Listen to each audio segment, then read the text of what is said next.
जय श्रीमन नारायण सभी भक्तों को। तो आज हम आपको श्री सत्यनारायण कथा का दूसरा अध्याय सुनाने जा रहे हैं। तो पहला अध्याय आपने पहली वीडियो में सुना और यहाँ से दूसरा अध्याय शुरू होता है, तो ध्यान से सुनिएगा। सूत जी बोले, हे ऋषियों, जिसने पहले समय में इस व्रत को किया है उसका इतिहास कहता हूँ, ध्यान से सुनो। सुंदर काशीपुरी नगरी में एक अत्यंत निर्धन ब्राह्मण रहता था। वह भूख और प्यास से बेचैन हुआ नित्य पृथ्वी पर घूमता था। ब्राह्मणों से प्रेम करने वाले भगवान ने ब्राह्मण को दुखी देखकर बूढ़े ब्राह्मण का रूप धर उसके पास जा आदर से पूछा, हे विप्र, नित्य दुखी हुआ पृथ्वी पर क्यों घूमता है? हे श्रेष्ठ ब्राह्मण, यह सब मुझसे कहो, मैं सुनना चाहता हूँ। ब्राह्मण बोला, मैं निर्धन ब्राह्मण हूँ, भिक्षा के लिए पृथ्वी पर भी रहता हूँ। हे भगवान, यदि आप इसका उपाय जानते हो तो कृपा कर कहो। वृद्ध ब्राह्मण बोला कि सत्यनारायण भगवान मनवांछित फल देने वाले हैं, इसीलिए हे ब्राह्मण, तू उनका पूजन कर, जिसके करने से मनुष्य सब दुखों से मुक्त होता है। ब्राह्मण को व्रत का सारा विधि विधान बतलाकर बूढ़े ब्राह्मण का रूप धारण करने वाले सत्यनारायण भगवान अंतर्ध्यान हो गए। जिस व्रत को वृद्ध ब्राह्मण ने बतलाया है मैं उसको करूँगा, यह निश्चय करने पर उसे रात में नींद भी नहीं आई। वह सवेरे उठ सत्यनारायण के व्रत का निश्चय कर भिक्षा के लिए चला। उस दिन उसको भिक्षा में बहुत धन मिला, जिससे बंधु बांधवों के साथ उसने सत्यनारायण का व्रत किया। इसके करने से वह ब्राह्मण सब दुखों से छुटकारा, अनेक प्रकार की संपत्तियों से युक्त हो गया। उस समय से वह ब्राह्मण हर मास व्रत करने लगा।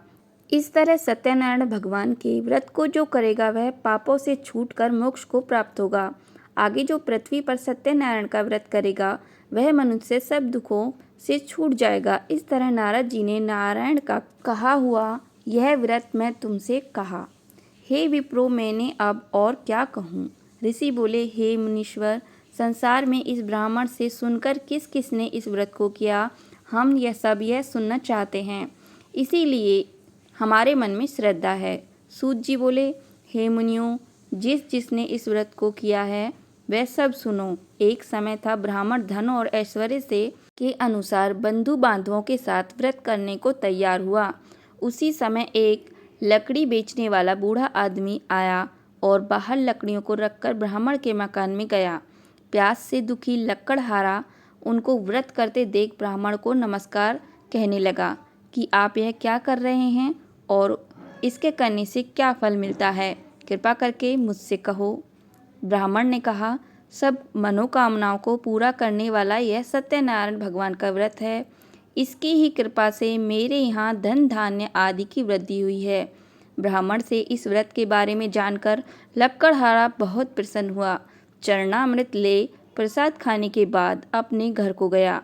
लकड़हारे ने अपने मन में इस प्रकार का संकल्प लिया कि आज ग्राम में लकड़ी बेचने से जो धन मिलेगा उसी से सत्यनारायण देव का उत्तम व्रत करूँगा। यह मन में विचार वह बूढ़ा आदमी लकड़ियों अपने सिर पर रखकर जिस नगर में धनवान लोग रहते थे वह ऐसे सुंदर नगर में गया। उस रोज वहाँ पर उसे उन लकड़ियों का दाम पहले दिनों से चौगुना मिला। तब वह बूढ़ा लकड़हारा गेहूं का चून इत्यादि सत्यनारायण भगवान के व्रत की कुल सामग्रियों को लेकर अपने घर गया। फिर उसने अपने भाइयों को बुलाकर विधि के साथ भगवान जी का पूजन और व्रत किया। उस व्रत के प्रभाव से वह बूढ़ा लकड़हारा धन, पुत्र आदि से युक्त हुआ और संसार के समस्त सुख भोग कर बैकुंठ को चला गया। यहाँ पर दूसरा अध्याय समाप्त होता है। तीसरा अध्याय सुनने के लिए आप हमारे चैनल की वीडियो को जाकर देखिएगा और चैनल को सब्सक्राइब करिएगा। अध्यात्म से जुड़ी हुई वीडियो और जानकारी आपको चैनल पर मिल जाएंगी। सभी भक्तजनों को श्रीमन नारायण